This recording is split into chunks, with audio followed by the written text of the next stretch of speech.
ലിവർപൂളുമായിട്ടുള്ള Manchester United മത്സരത്തിൻ്റെ വിജയത്തിന് ശേഷം നമ്മൾ മാഞ്ചസ്റ്റർ യുണൈറ്റഡ് ഫാൻസ് വളരെയധികം സന്തോഷത്തിലാണ്. കാരണം 9 വർഷത്തിന് ശേഷമാണ് നമ്മൾ ആൻഫീൽഡിൽ ജയിക്കുന്നതും പിന്നെ റൂബൻ അമറിം അടുപ്പിച്ച് രണ്ടാമത്തെ പ്രീമിയർ ലീഗ് ഗെയിം ജയിക്കുന്നതും എല്ലാം ഈ ഒരു ഗെയിമിലായിരുന്നു. അപ്പം എനിക്ക് തോന്നുന്നു മാഞ്ചസ്റ്റർ യുണൈറ്റഡ് ഫാൻസ് ഇതൊരു ആഘോഷമാക്കി തന്നെ എടുത്തിട്ടുണ്ട്.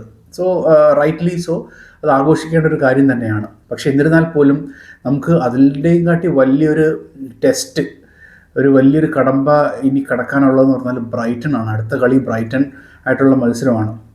അപ്പോൾ ബ്രൈറ്റനുമായിട്ടുള്ള ഗെയിമിനെ കുറിച്ച് നോക്കിക്കഴിഞ്ഞാൽ നിങ്ങൾ ഈ ഒരു ലിസ്റ്റ് കണ്ടാൽ അറിയാം.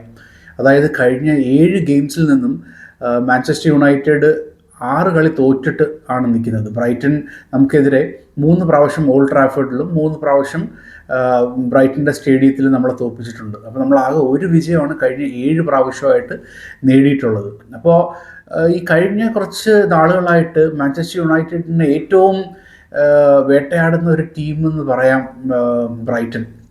ഇത്രയധികം ഗെയിംസ് മാഞ്ചസ്റ്റർ യുണൈറ്റഡിൻ്റെ സ്റ്റേഡിയത്തിൽ വന്നിട്ട് ജയിക്കുക എന്നുള്ളത് അതൊരു എടുത്തു പറയേണ്ട കാര്യം തന്നെയാണ്. അപ്പം നമ്മുടെ ഈ ഒരു ഉയർത്തെഴുന്നേൽപ്പ് എന്ന് നമ്മൾ വിശേഷിപ്പിക്കുന്ന ഈ ഒരു ടൈം, അതായത് ലിവർപൂളായിട്ടുള്ള ഗെയിമിന് ശേഷം ഉള്ള ഈ ഒരു ടൈം എന്ന് പറഞ്ഞാൽ വളരെ ഇമ്പോർട്ടൻ്റ് ആണ്. കാരണം നമ്മൾ നമ്മുടെ ഒരു ഡ്രീമിലേക്ക് പിച്ച വെച്ച് തുടങ്ങി എന്ന് തന്നെ പറയാം. കാരണം ടീമിൻ്റെ ഒരു ഗെയിം അങ്ങനെ തന്നെയായിരുന്നു, നല്ലൊരു കളി കഴിഞ്ഞിട്ട്. അപ്പോൾ നമുക്ക് ഫാൻസിന് നല്ല പ്രതീക്ഷയുണ്ട്, ഇത് ഒരു ഉയർത്തെഴുന്നേൽപ്പിൻ്റെ കാലമാണ്.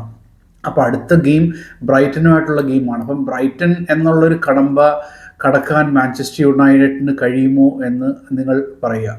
So leave your comments in the comment section. ഈ ഒരു ഗെയിമിനെ കുറിച്ചിട്ട് എന്താണ് നിങ്ങളുടെ അഭിപ്രായം?